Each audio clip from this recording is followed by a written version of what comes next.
Welcome to Kulmiya TV and the Somali Press here in Columbus, Ohio. With us here is the Principal Deputy Assistant Secretary of State for African Affairs, Ambassador Donald Yamamoto.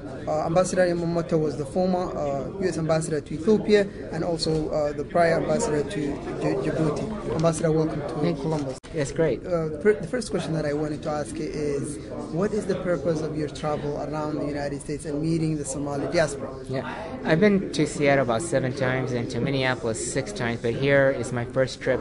But I'm going to come here more often because this is a very different community, I think. What we're trying to do is in order to make good American policy in Africa, we need to talk to the diaspora. And Somalia is a major policy issue, challenge. And talking to the community, we're learning a great deal. That's one area. The second area is looking at to see how they're integrating into their local communities in Seattle, Minneapolis, and here in Columbus, Ohio. Why? Because a strong Somali community is really a good partner as we make policy for Africa. And over the course of your travel, what is your reaction? What do you think? I mean, is happening with the Somalis in North America or in the U.S.? It's a community in change, and it's dynamic. You have a lot more kids. The younger kids are becoming much more educated. Maybe their Somali language is not strong, but they're really living the American dream, and they can also play a critical role as we look towards reconstruction in Somalia because they have the skills necessary: education, health, technology, and dedication. How can they contribute? I mean, through the Department of State that you work with? Sure. I mean, right now is in your communities. Be active in your communities. Be an intern at a member of Congress or your local communities, the mayor's, the governor's office. The other issue too is look how you can help new immigrants or the community itself, because there are a lot of people in the community who are facing challenges and problems and need help and assistance, and that's another way to help. There's a concern with the Somali youth, channeling their energy to getting affiliated with Al-Shabaab and terrorist groups. What's your reaction to that? You know, that's such a minor. Okay, what's the community in Columbus? About 35,000? So if you talk about maybe a dozen kids who have been, associated or whatever, that's such a small minority. The main issue is can we help the community jobs? I mean, a lot of things that they've asking the same thing. All American kids are anywhere in the United States. We want jobs, we want stability, we want opportunity. And those are the things that I think your community together can create those opportunities. And what are the things that you're thinking that can help Somali communities assimilate, in a sense, to the wider society? What are the mechanisms that the Department of Thinking can help here? Well, I think you're taking the steps right now. You have, I think, good policing in many communities. You have outreach programs. You have interconnections.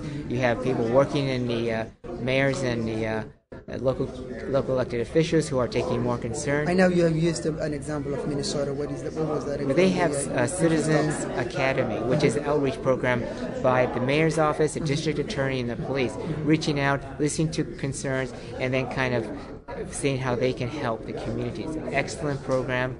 It's going into Seattle.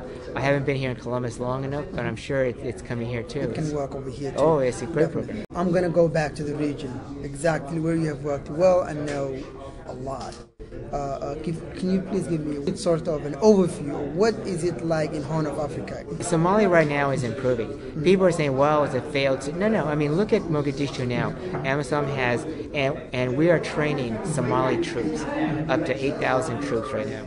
And they're consolidating Mogadishu and they're moving south to the Afghar corridor. They're meeting resistance from Shabab. But Shabab is going to be pushed out. So if you're going to... But military is not the solution.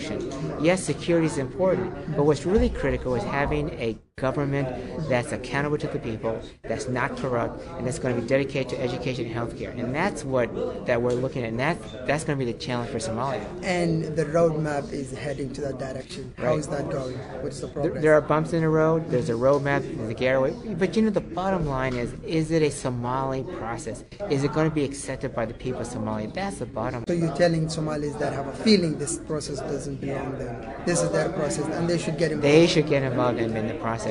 And it's going to help us. As I said, we're all in the same boat. We're in the same car. we're not going to get out. We're going to be in there. So if there's a leak or if there's a crash in the car, we got to be together. Is the Department of State having a mission in Mogadishu or the embassy? Is there a plan for that? That's the future. That's the future. We're going to be there. We got to be there. And what programs that you will be? What we're doing now, we're doing economic development programs. We're doing humanitarian assistance. We're helping women, entrepreneurs. Why? Because women, it really means more rapid development. We're doing health, education. We're training teachers and doctors and nurses and healthcare providers. Beautiful. It's great. One other question that I wanted to ask is about the constitution, the Somali draft constitution, and right now National Democratic Institute is involved. How is that process going? The constitution, there are some bumps in the road. It's not perfect. But after August 20th, if the process is in place, institution building, capacity building, security, and economic development, that's what we want. It's going to be a Somali process afterwards. And Somalia never had a constitution for almost 40 years. I know. But again, a lot of complaints I've heard. But again, what are those complaints actually? The complaints. The focus of these complaints, if you can sum them up. The problem is coming that we're still doing a lot of assessment because we haven't even seen the constitution. Right. But what we've heard from the Somali community is that there's concerns about the rights of the diaspora to participate in the politics, and then there's other issues dealing with how the government is going to be formed.